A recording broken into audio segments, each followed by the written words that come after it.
ಸೊಸೆ ಗೆಳತಿಯು ಸೊಸೆ ಒಡತಿಯು ಸೊಸೆ ಮನೆಯ ಬೆಳಗುವ ದೀಪ ಹೊಸ ಚಿಗುರನು ಹಸಿರಾಗಿಸೋ ಸೊಸೆ ತಾಯ ಎರಡನೇ ರೂಪ ಸೇರನೊದ್ದು ಮನೆಯ ಸೇರುವ ಸೋರದಂತೆ ಸೂರು ಕಾಯುವ ಬಂಧಗಳಿಗೆ ಬಣ್ಣ ತೀಡುವ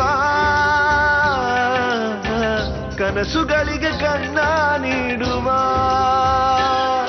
ಸೊಸೆ ಸೊಸೆ ಸೊಸೆ ಸೊಸೆ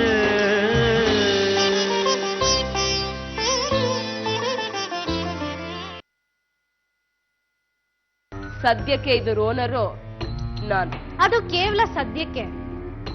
ಪರ್ಮನೆಂಟ್ ಆಗಿ ಇದ್ರ ಓನರ್ ಆಗೋಳು ನಾನು. ತಿರುಕನ ಕನಸು ಅನ್ನೋ ಪದ್ಯನ ಚಿಕ್ಕನ್ನಲ್ಲಿ ಕೇಳಿದ್ದು ನನಗೆ ಇವಾಗ ನೆನಪಾಗ್ತಿದೆ. ನೀರಲ್ಲಿದ್ದ ಪ್ರತಿಬಿಂಬ ನೋಡಿ ಬೇರೆ ನಾಯಿ ಅಂತ ಬೊಗಳಿ ಬಾಯಲ್ಲಿರೋ ಮೂಳೆನ ಕಳ್ಕೊಂಡಿದ್ ನಾಯಿ ಕಥೆ ನನಗ್ ಜ್ಞಾಪಕ ಬರ್ತಿದೆ. ಇಷ್ಟಕ್ಕೂ ನೀನ್ ನನಗೆ ಏನೇ ಮಾಡಕ್ ಸಾಧ್ಯ? ಅದೇ ಪ್ರಶ್ನೆನ ನಾನ್ ನಿನಗ್ ಕೇಳ್ತೀನಿ. ನೀನ್ ನನಗಾಗ್ಲಿ ಈ ಮನೆಯವ್ರಿಗಾಗ್ಲಿ ಏನ್ ಮಾಡೋದಕ್ ಸಾಧ್ಯ?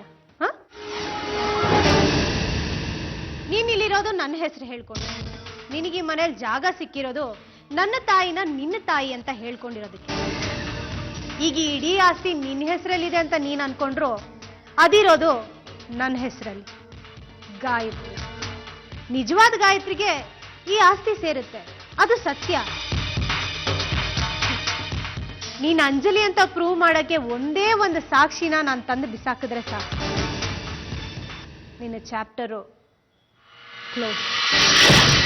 ಈ ಒಗ್ಗಟ್ಟು ಕುಟುಂಬದ ಒಂದೇ ಒಂದು ಬಿಡುಗಾಸು ನಿನ್ ಕೈಗೆ ಸಿಗೋದಿಲ್ಲ ಅನ್ನೋದನ್ನ ದಯವಿಟ್ಟು ಅರ್ಥ ಮಾಡ್ಕೊ ಅಂಜಲಿ. ನೆಲೆ ಕೊಟ್ಟು ಮನೆ ಪಾಯ ಕೀಳೋ ಕೆಟ್ಟ ಬುದ್ಧಿ ನಿನಗಿರಬಹುದು, ಆದ್ರೆ ನೋ ಯೂಸ್. ನಿಂದೇ ತಪ್ಪು.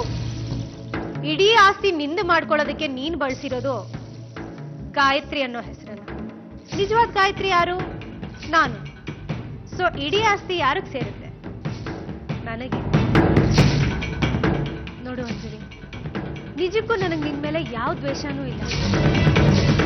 ನೀನ್ ಈ ಮನೆಯವ್ರ ಮೇಲೆ ಯಾಕೆ ದ್ವೇಷ ಸಾಧಿಸ್ತಿದ್ಯಾ ಅಂತಾನೂ ನಾನು ನಿನಗೆ ಕೇಳೋದಿಲ್ಲ. ಹಾಗೆ ನೀನ್ ಈ ಮನೆಯವ್ರಿಗೆ ಮಾಡಿರೋ ಯಾವ ಅನ್ಯಾಯನೂ ನಾನು ಯಾರ ಹತ್ರನೂ ಹೇಳೋದಿಲ್ಲ. ಬಿಡು ಅಂಜಲಿ, ಈ ಹಠ, ದ್ವೇಷ, ಕೋಪ ಇದನ್ನೆಲ್ಲ ಬಿಟ್ಬಿಡು. ನೀನ್ ಈ ಮನೆ ಮೊದಲನೇ ಸೊಸೆ, ಒಂದ್ ಲೆಕ್ಕಕ್ಕೆ ಈ ಮನೆ ಮುಂದಿನ ಯಜಮಾನಿ. ಈ ಇಡೀ ಆಸ್ತಿ ನಿನಗೆ ಸೇರ್ಬೇಕು. ನಾನ್ ನಿನ್ ತಂಗಿಯಾಗಿ ನೀನ್ ಹೇಳಿದ್ದನ್ನೆಲ್ಲ ಪಾಲಿಸ್ಕೊಂಡು ಹೋಗ್ತೀನಿ. ನಾವಿಬ್ರು ಸಮಾಧಾನ. ನಿನ್ ಬೋಧನೆ ಎಲ್ಲ ಆಯ್ತಾ? ಪಾಯಿಂಟ್ ಇಲ್ದೆ ಮಾತಾಡೋದಕ್ಕೆ ನಮ್ ತಲೆನಲ್ಲಿ ಮಣ್ಣಿಲ್ಲ ಕೀರ್ತಿ, ಬುದ್ಧಿನ ಇರೋದು. Kind information. ಈ ಪರಿಸ್ಥಿತಿ ಬರುತ್ತೆ ಅಂತ ಮುಂಚೆನೆ ನನಗೆ ಗೊತ್ತಿತ್ತು. ನನ್ನ ಹೆಸರನ್ನ ಪರ್ಮನೆಂಟ್ ಆಗಿ ಗಾಯತ್ರಿ ಅಂತ ಬದಲಾಯಿಸ್ಕೊಂಡಿದ್ದೀನಿ. ಪೇಪರ್ಸ್ ನಲ್ಲಿ ಆಡ್ ಹಾಕ್ಸಿದ್ದೆ, ಕೋರ್ಟ್ ನಲ್ಲಿ ಫೀಸ್ ಕಟ್ಟಿದ್ದೀನಿ, ಅಫಿಡವಿಟ್ ಮಾಡಿಸಿದ್ದೀನಿ, ಕಾನೂನಿನ ಸೈನ್ ತಗೊಂಡಿದ್ದೀನಿ. ಸೊ ಈಗ ಕಾನೂನಿನ ಪ್ರಕಾರ ನನ್ನ ಹೆಸರು ಅಂಜಲಿ ಅಲ್ಲ, ಗಾಯತ್ರಿ ಗಾಯತ್ರಿ ಗಾಯತ್ರಿ. ಬಂದಿರೋ ಆಸ್ತಿ ವಾಪಸ್ ಹೋಗೋದಿಕ್ಕೆ ಚಾನ್ಸೇ ಇಲ್ಲ. ಅಶಿಶು, ಒಳಗಡೆ ನಂಗೆ ತುಂಬಾ ಕೆಲಸ ಇದೆ. ಅತ್ತೆಯವ್ರ ಮುಂದೆ ನಾನು ಒಂದೇ ಒಂದ್ ಕ್ಷಣ ಇಲ್ಲ ಅಂದ್ರು ಗಾಯತ್ರಿ ಗಾಯತ್ರಿ ಗಾಯತ್ರಿ ಅಂತ ಗಾಯತ್ರಿ ಜಪ ಮಾಡ್ಬಿಡ್ತಾರೆ. ಅಲ್ಲ,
ಮಾಡ್ತಿದ್ಯಾ ಅಮ್ಮ? ನಿನ್ ಮಗಳ ಜೀವನದಲ್ಲಿ ಏನೇನಾಗ್ತಿದೆ ಅಂತ ನೋಡ್ತಿದ್ಯಾ? ನೀನೇನೋ ಒಗ್ಗಟ್ಟು, ಕುಟುಂಬದ ಒಗ್ಗಟ್ಟು ಕಾಪಾಡು ಅಂತ ನಿನ್ ಪಾಡಿಗೆ ನೀನ್ ಹೊರಟೋದೆ. ನಾನೇನೋ ಈ ಮನೆ ಸೊಸೆ ಅದೆ, ಆದ್ರೆ ಈ ಮನೆಯವ್ರ ತರ ಸ್ವತಂತ್ರವಾಗಿ ಓಡಾಡ್ಕೊಂಡಿರೋ ಹಕ್ಕು ನನಗಿಲ್ಲ ಅಮ್ಮ. ಅಡುಗೆ ಮನೆಗೆ ಹೋಗ್ಲಿದ್ರೆ ನನಗೆ ಯಾವ ಕೆಲಸನೂ ಮಾಡಕ್ ಬಿಡೋದಿಲ್ಲ. ಹಾಗಂತ ಮಾಡಬೇಡ ಅಂತ ಅವ್ರೇನು ನನಗೆ ಪ್ರೀತಿಯಿಂದನೂ ಹೇಳ್ತಿಲ್ಲ. ನಾನು ಮಾಡೋ ಕೆಲಸ ಈ ಮನೆಯವ್ರ ಪಾಲಿಗೆ ಹಿಂಸೆ. ಮನೆಗೆ ಯಾರಾದ್ರೂ ನೆಂಟರು ಬಂದ್ರೆ ನಾನು ಅವ್ರಿಗೆ ನನ್ನ ಮುಖನೂ ತೋರಿಸ್ಬಾರ್ದಂತಮ್ಮ, ಮುಖನೂ ತೋರಿಸ್ಬಾರ್ದಂತೆ.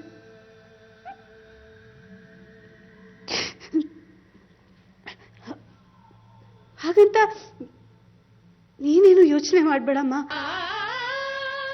ಹೀಗೆಲ್ಲ ಆಗ್ತಿದೆ ಅಂತ ಅರ್ಧಕ್ಕೆ ಸೋಲೊಪ್ಕೊಂಡು ನಿನಗೆ ಕೊಟ್ಟ ಮಾತನ್ನ ನಾನು ಉಳಿಸ್ದೆ ಬಿಡೋದಿಲ್ಲ. ಖಂಡಿತ ನಿನಗೆ ಕೊಟ್ಟ ಮಾತನ್ನ ಉಳಿಸ್ತೀನಮ್ಮ, ಉಳಿಸ್ತೀನಿ.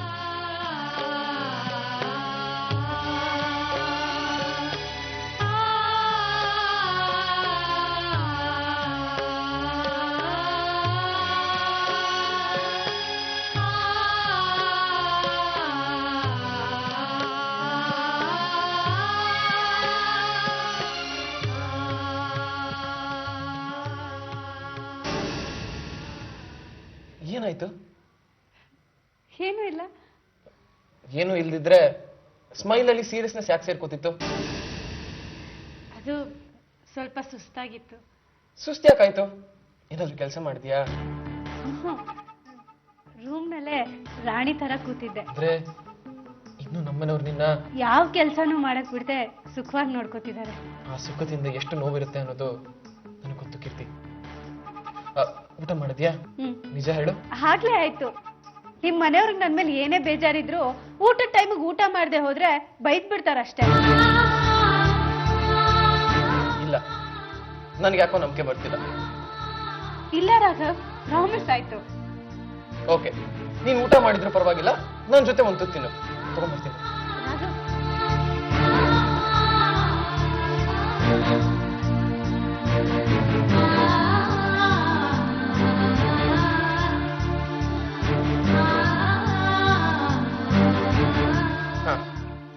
ಅಯ್ಯೋ ನಂದಾಯ್ತು ರೀ. ಪರವಾಗಿಲ್ಲ, ಗಂಡನ ಜೊತೆ ಒಂದು ತುತ್ತು ತಿನ್ರಿ. ಮೊದ್ಲು ಗಂಡನ ಹೊಟ್ಟೆ ತುಂಬದ್ ಮುಖ್ಯ ರೀ. ಹಾಗಾದ್ರೆ ನನ್ನ ಗಂಡ ಅನ್ಕೋಬೇಡ್ರಿ, ಮತ್ತೆ ನಿಮ್ ಪಾಲಿನ ಹಳೆ ಲವರ್ ಅಂದ್ಕೊಳ್ರಿ. ಎಲ್ಲಿ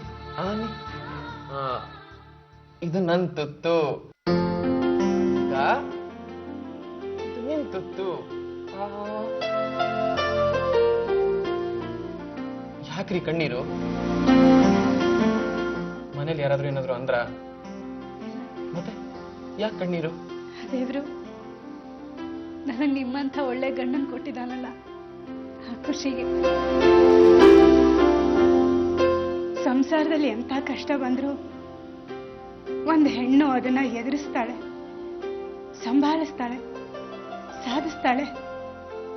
ಅವಳು ಬಯಸೋದು ಒಂದನ್ನೇ, ಗಂಡನ ಪ್ರೀತಿ ಸಹಕಾರನ. ಏನೇ ಆದ್ರೂ ಪರವಾಗಿಲ್ಲ, ನನ್ನ ಗಂಡ ನನ್ನ ಕಡೆ ನಿಲ್ತಾನೆ, ನನ್ನ ಪರವಾಗಿರ್ತಾನೆ ಅನ್ನೋ ಒಂದೇ ಒಂದು ನಂಬಿಕೆ ಒಂದು ಜೀವನನ ಗೆಲ್ಲುತ್ತೆ, ಒಂದು ಸಂಸಾರನ ನಿಲ್ಲಿಸುತ್ತೆ. ಆ ವಿಷಯದಲ್ಲಿ ನಾನು ತುಂಬಾ ಪುಣ್ಯ ಮಾಡಿದ್ದೀನಿ ರಾಘವ್. ನನಗೆ ನಿಮ್ಮಂಥ ಗಂಡ ಸಿಕ್ಕಿದ್ದಾರೆ. ನಾನು ತುಂಬಾನೇ. ಆದ್ರೆ ನಿಮಗಿಂತ ಪುಣ್ಯ ಮಾಡಿರೋ ನಾನು ಕೀರ್ತಿ. ಕೀರ್ತಿ, ಗಂಡ ಮನೆಗೆ ಬಂದ ತಕ್ಷಣ ಮನೆಯವ್ರು ಹಾಗೆ ಮಾಡಿದ್ರು ಹೀಗ್ ಮಾಡಿದ್ರು ಅಂತ ಕಂಪ್ಲೇಂಟ್ ಮೇಲೆ ಕಂಪ್ಲೇಂಟ್ ಮಾಡ್ತಾ ಅವನು ಮನೆಯವ್ರ ವಿರುದ್ಧ ತಿರುಗಿ ಬಿದ್ದು ಜಗಳ ಮಾಡ್ಲಿ ಅಂತ ಬಯಸೋ ಹೆಂಡ್ತಿನ ಯಾವ ಗಂಡನೂ ಇಷ್ಟಪಡೋದಿಲ್ಲ. ಅದು ಒಗ್ಗಟ್ಟಿನ ಕುಟುಂಬದಲ್ಲಿ ನಾನು ಇಲ್ಲದೇ ಇರ್ಬೇಕಾದ್ರೆ ಮನೆಯವ್ರು ಕೊಡೋ ನೋವನ್ನೆಲ್ಲ ತಡ್ಕೊಂಡು ನಾನು ಬಂದ ತಕ್ಷಣ ಒಂದು ಮಾತು ಹೇಳಿದ ಸ್ಮೈಲ್ ಮಾಡ್ತೀಯಲ್ಲ ಕೀರ್ತಿ, ಗ್ರೇಟ್. ಕೀರ್ತಿ, ನೀನೇನು ಬೇಜಾರು ಮಾಡ್ಕೋಬೇಡ. ಈ ನೋವು ಇವತ್ತಲ್ಲ ನಾಳೆ ಹೋಗುತ್ತೆ ಅಂತ ನನಗೆ ಗೊತ್ತು. ನೀನು ನನಗೆ ಈ ಮನೆ ಯಾವ ರೀತಿಲೂ ಬೇಜಾರು ಮಾಡ್ತಿಲ್ಲ ರಾಘವ್. ನನಗೆ ಯಾವ ಕಂಪ್ಲೇಂಟು ಇಲ್ಲ. ಆದ್ರೆ ನೀವು ನನಗೆ ಈ ರೀತಿ ಮೋಸ ಮಾಡಬಾರ್ದಾಗಿತ್ತು. ಮೋಸನ? ನಾನೇನು ಮೋಸ ಮಾಡಿದೆ? ಆವಾಗಿಂದ ಎಲ್ಲ ತುತ್ತು ನನಗೆ ತಿನ್ನಿಸ್ತಾ ಇದ್ರೆ ನೀವೇನ್ ತಿಂತೀರಿ? ನಿಮ್ಗೆ ಹೊಟ್ಟೆ ಹಸ್ತಿರಲ್ವಾ? ಎಲ್ಲಿ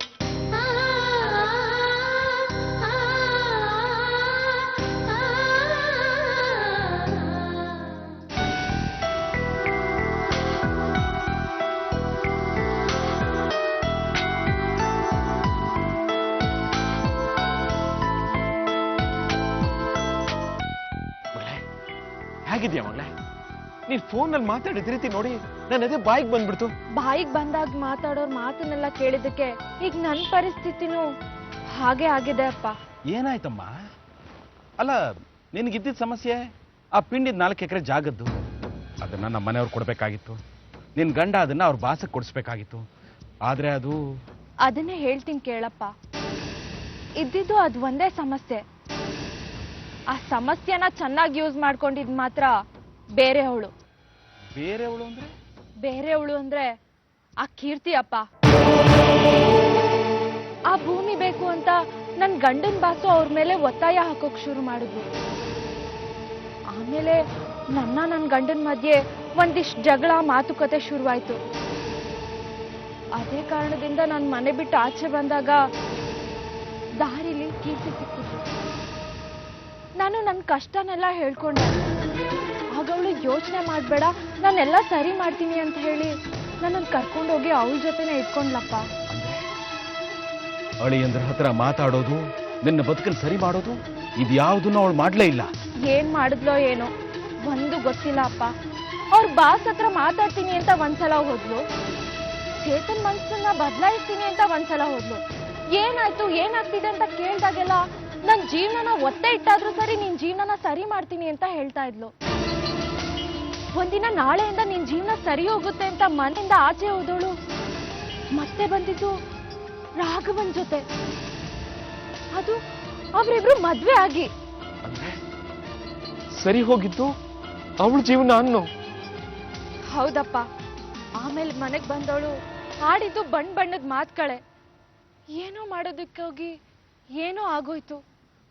ನನ್ನ ನಂಬಿ ಸೈನ್ ಮಾಡು ಅಂತ ಹೇಳಿ ಖಾಲಿ ಪೇಪರ್ ಮೇಲೆ ಸೈನ್ ಮಾಡಿಸ್ಕೊಂಡು ಹೋದವಳು ನೋಡಿದ್ರೆ ನಾನ್ ಬರ್ದಿರೋ ಹಾಗೆ ಕಂಪ್ಲೇಂಟ್ ಬರ್ದು ನನ್ ಗಂಡನ್ನ ಅರೆಸ್ಟ್ ಮಾಡಿಸ್ಬಿಟ್ಲಪ್ಪ. ಏನ್ ಹೇಳ್ತಿದ್ಯಾ ಮಗಳೇ? ಇದೆಲ್ಲ ನನಗ್ ಗೊತ್ತಿಲ್ದೆ ಆ ತಪ್ಪುಗಳಪ್ಪ. ಈಗ ಅವ್ರು ನನ್ ಬಗ್ಗೆ ಏನೆಲ್ಲ ತಿಳ್ಕೊಬಹುದು ಹೇಳಿ? ಪಾಪ ನನ್ನಿಂದ ಅವ್ರು ಜೈಲ್ ಸೇರಿದ್ರು. ಅಲ್ಲಮ್ಮ, ಆ ಕೀರ್ತಿಗೆ ನಾವ್ ಏನ್ ಅನ್ಯಾಯ ಮಾಡಿದೀವಿ ಅಂತ ಈ ರೀತಿ ಎಲ್ಲ ಮಾಡ್ತಿದ್ದಾಳ. ಈಗ ಅಳಿಯಂದ್ರು ಕಂಪ್ಲೇಂಟ್ ವಾಪಸ್ ತಗೊಂಡಿದ್ದೀನಪ್ಪ. ಅದೇನೋ ಕೋರ್ಟ್ ಪ್ರೊಸೀಜರ್ ಇದೆಯಂತಲ್ಲ, ಅದೆಲ್ಲ ನಡಿಬೇಕಂತೆ. ಅದೇನಾಗುತ್ತೋ ನಂಗಂತೂ ಗೊತ್ತಿಲ್ಲ. ಕಂಪ್ಲೇಂಟ್ ಕೊಟ್ಟಿರೋರೆ ವಾಪಸ್ ತಗೊಂಡ್ಮೇಲೆ ಮಿಕ್ಕಿದೆಲ್ಲ ಜಾಸ್ತಿ ಟೈಮ್ ಹಿಡಿಯಲ್ಲ ಮಗಳೇ. ನೀನೇನು ಯೋಚನೆ ಮಾಡ್ಬೇಡ. ನಾನು ಜೊತೆಯಲ್ಲಿದ್ದು ಅಳಿಯಂದ್ರನ್ನ ಹೊರಗಡೆ ಕರ್ಕೊಂಡ್ಬರೋ ವ್ಯವಸ್ಥೆ ಮಾಡ್ತೀನಿ. ನೀನ್ ಅಳಿಯಂದ್ರ ಜೊತೆ ಮಾತಾಡ್ತೀಯನಮ್ಮ? ನಾನ್ ನೋಡಿದ ತಕ್ಷಣ ಅವ್ರ ಅತ್ತೆ ಬಿಟ್ರಪ್ಪ. ನಾವ್ ಆಡಿದ ಸಣ್ಣ ಜಗಳದಿಂದ ಏನೇನೆಲ್ಲ ಆಯ್ತು ನೋಡು. ಇನ್ಮೇಲೆ ಯಾವ್ದೇ ಕಾರಣಕ್ಕೂ ತಮಾಷೆಗೂ ಜಗಳ ಆಡೋದೇ ಬೇಡ ಅಂತ ಹೇಳಿದ್ರಪ್ಪ. ನನಗೆ ಮೈ ಉರಿದು ಹೋಗ್ತಿದೆ. ಇಷ್ಟಕ್ಕೂ ನಿಮ್ ಸಂತೋಷಕ್ಕೆ ಬೆಂಕಿ ಇಡೋಕೆ ಅವಳು. ನಿಮ್ಮ ನೆಮ್ಮದಿನ ಹಾಳು ಮಾಡೋ ಅವಳನ್ನ ನಾನು ಸುಮ್ಮನೆ ಬಿಡೋದಿಲ್ಲ. ಆಗೊಂದು ಪಾಠ ಕಲಿಸ್ತೇನೆ. ಅವಳು ಒಂಥರ ಒಳ್ಳೆಯವಳೆ ಅಪ್ಪ. ನನ್ನನ್ನು ಚೆನ್ನಾಗೆ ಮಾತಾಡಿಸ್ತಾ ಇದ್ಲು. ನನ್ ದುಃಖನೆಲ್ಲ ಕೇಳಿಸ್ಕೊಂಡು ಕಣ್ಣೀರು ಓಡಿಸ್ತಾ ಇದ್ಲು. ಆದ್ರೆ ಈ ವಿಷಯದಲ್ಲಿ ಮಗಳೇ, ಅದನ್ನೆಲ್ಲ ನಂಬೇಡ ನೀನು. ಬೇರೆಯವ್ರ ಕಣ್ಣಲ್ಲಿ ನೀರು ಬರಿಸ್ಬೇಕು ಅಂತ ಅನ್ಕೊಳ್ಳೋರು ಮೊದಲು ತಾವೇ ಕಣ್ಣೀರು ಸುರಿಸ್ತಾರೆ. ನಡಿ, ಮೊದಲು ಅಳಿಯಂದ್ರಿಗೊಂದು ವ್ಯವಸ್ಥೆ. ಅಪ್ಪ ಪ್ಲೀಸ್, ನಂಗೆ ನಿನ್ನಷ್ಟು ಜೋರಾಗಿ ನಡಿಯಕ್ಕಾಗಲ್ಲ. ನಡಿಲೂಬಾರ್ದು. ಯಾಕೆ ಮಗಳೇ? ಕಾಲ್ ನೋವಾ? ಅಲ್ಲ, ಮತ್ತೆ ದಬ ದಬ ಅಂತ ನಡೆದ್ರೆ ಹೊಟ್ಟೆಲಿರೋ ಮಗುಗೆ ತೊಂದರೆ ಆಗುತ್ತಲ್ವಾಪ. ಮಗು ಅಂದ್ರೆ ಮಗಳೇ ನೀವ್ ತಾತ ಆಗ್ತಾ ಇದ್ದೀರಪ್ಪ. ಅಯ್ಯೋ ಅಯ್ಯೋ ನನ್ ಕಂದ, ಎಂತ ಸಂತೋಷದ ವಿಷಯನ ಈ ದುಃಖದ ಸಮಯದಲ್ಲಿ ಹೇಳ್ತಾ ಇದೆಯಲ್ಲಮ್ಮ. ಮಗಳೇ, ಆ ಕೀರ್ತಿ ನನ್ನ ಮಗಳ ಕಷ್ಟ ಕೊಟ್ಲು ಅನ್ನೋದು ಮುಖ್ಯ ಅಲ್ಲ, ಹೆಸರು ಹೆಣ್ಣ ಕಷ್ಟ ಕೊಟ್ಲು ಅನ್ನೋದು ದೊಡ್ಡದು. ಕೀರ್ತಿ ನಾನು ಸುಮ್ಮನೆ ಬಿಡ್ತಿಲ್ಲ. ಮಗಳೇ, ನಾನ್ ತಾತ ಆಗ್ತಿರೋದಕ್ಕೆ ಎಷ್ಟೇ ಹೆಮ್ಮೆ ಆಗ್ತಿದೆ ಗೊತ್ತಾ? ತುಂಬಾ ಹೆಮ್ಮೆ ಪಡ್ತೀನಿ ನಾನು. ನಿಮ್ಮ ಅಜ್ಜಿ ಆಗ್ತಿದ್ದಾಳೆ, ವೈ ನಿನ್ನ ಅಜ್ಜಿ ಆಗ್ತಿದ್ಯಾ ಕಣೆ. ಮಗಳೇ, ಇಂಥ ಸಮಯದಲ್ಲಿ ನೀನ್ ನಡ್ಕೊಂಡು ಬರಬಾರ್ದು. ನಾನು ಹೋಗಿ ಟ್ಯಾಕ್ಸಿ ತಗೊಂಡ್ ಬರ್ತೀನಿ, ನೆರಳಲ್ಲಿ ಕೂತಿರು, ಎಳ್ನೀರು ತಗೊಂಡ್ಬರ್ತೀನಿ, ನೀನ್ ಕೂತಿರಕ್ಕಂತ ಈಗ ಬಂದೆ.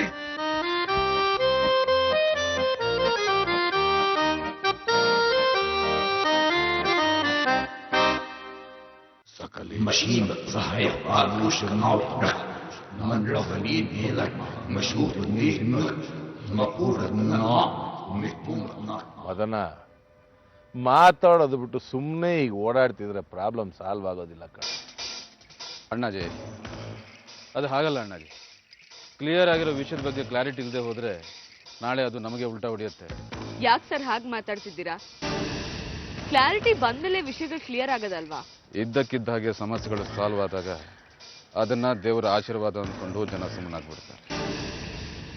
ಆದರೆ ಅದರಲ್ಲಿರೋದು ಮನುಷ್ಯನ ಕೈವಾಡ ಅನ್ನೋದನ್ನ ನಾವು ಮರಿಬಾರದು. ಬದಲಾಗುವ ಮನುಷ್ಯನ ಮನಸ್ಸು ನಮ್ಮ ವಿರುದ್ಧವಾಗಿ ಯಾವಾಗ ಬೇಕಾದರೂ ಬದಲಾಗಬಹುದು. ಯಾವ ವಿಷಯದ ಬಗ್ಗೆ ಮಾತಾಡ್ತಿದ್ಯಪ್ಪ? ಇನ್ಯಾರು? ಮುರಾರಿ ಅಲಿಯಾಸ್ ಚೇತನ್. ಅವನೀಗ ರಿಲೀಸ್ ಆಗಿ ಆರಾಮಾಗಿ ಈಚೆ ಇದಾನಲ್ಲ? ಇದಾನೆ. ಇದ್ದ ಮಾತ್ರಕ್ಕೆ ಅವನು ನಮ್ಮ ಕಡೆಗೆ ಇದ್ದಾನೆ ಅಂತ ತಿಳ್ಕೊಳ್ಳೋದು ತಪ್ಪು. ಇವತ್ತಿನ ಮಟ್ಟಿಗೆ ಅವನು ತೃಪ್ತ. ಆದರೆ ವಿಷಯ ಅವನ ಕೂತಿಗೆ ಬಂದ ತಕ್ಷಣ ಆರಾಮಾಗಿ ನಮ್ಮ ಹೆಸರು ಹೇಳಿ ಅವನ ಶಿಕ್ಷಣ ನಮ್ಮ ಜೊತೆ ಹಂಚಿಕೊಳ್ಳೋ ಬುದ್ಧಿ ಅವನಿಗಿದೆ. ಅವನು ಅರೆಸ್ಟ್ ಆಗಿದ್ದಾಗ ಯಾವುದೋ ಟೆನ್ಷನ್ನಲ್ಲಿ ನಾನು ಅವನ ವಿರುದ್ಧ ಮಾತಾಡಿದಾಗ ನಿಮ್ಮ ವಿರುದ್ಧ ನಿಂತು ಯುದ್ಧ ಮಾಡುವಷ್ಟು ಮಟೀರಿಯಲ್ ನನ್ನ ಹತ್ರ ಇದೆ ಅಂತ ಈ ಮದನ್ ಮೋಹನ್ ಹೆಸರಿಸಿದ ಗೊತ್ತ. ಈಗೇನು ಅವನಿಗೂ ಒಂದು ವ್ಯವಸ್ಥೆ ಮಾಡಬೇಕು ಅನ್ನೋದು ನಿನ್ನ ಅಭಿಪ್ರಾಯನಾ? ಮಾಮೂಲಿ ವ್ಯವಸ್ಥೆ ಅಲ್ಲ, ಒಳ್ಳೆ ವ್ಯವಸ್ಥೆ ಮಾಡಬೇಕು. ಅದರಿಂದ ಅವನು ಒಳಗೆ ಹೋಗ್ಬೇಕು. ವಸುದ ನೋವು ಅನುಭವಿಸ್ಬೇಕು. ಆ ಕೀರ್ತಿ ಹಾಳಾಗ್ಬೇಕು. ಸೀತಾರಾಮಯ್ಯನ್ ಮನೆ ಹೋಳಾಗ್ಬೇಕು. ಯಸ್, ನಾವು ಮೂವ್ ಮಾಡೋ ಒಂದು ಕಾಯಿನು ಅವ್ರ ಆಟನ ಕೆಡಿಸ್ಬೇಕು. ಮತ್ತೆ ಅವ್ರ ಆಟ ಈ ಜನ್ಮದಲ್ಲಿ ಶುರುವಾಗಬಾರ್ದು. ಅದಕ್ಕೇನು ಮಾಡಬೇಕು ಅನ್ನೋದನ್ನ ಯೋಚನೆ ಮಾಡಿ. ಏನೇ ಮಾಡಿದ್ರು ಪಾಯಕ್ಕೆ ಏಟ್ ಬೀಳ್ಬೇಕು. ಅಂದ್ರೆ ಇದಕ್ಕೆಲ್ಲ ಮೂಲ ಆ ಕೀರ್ತಿ. ಹೊಸದಾ ಕಡೆಯಿಂದ ಕಂಪ್ಲೇಂಟ್ ಕೊಡ್ಸಿದ್ದಕ್ಕೆ ತಾನೆ ಸುನಾಮಿ ಶುರು ಆಗಿತ್ತು. ಶುರುವಾಗೋ ಸುನಾಮಿ ಕೊಚ್ಕೊಂಡು ಹೋಗಬೇಕಾಗಿರೋದು ಕೀರ್ತಿನ. ಹಾಗಾದ್ರೆ ಅದಕ್ಕಿರೋದು ಒಂದೇ ದಾರಿ. ಏನು?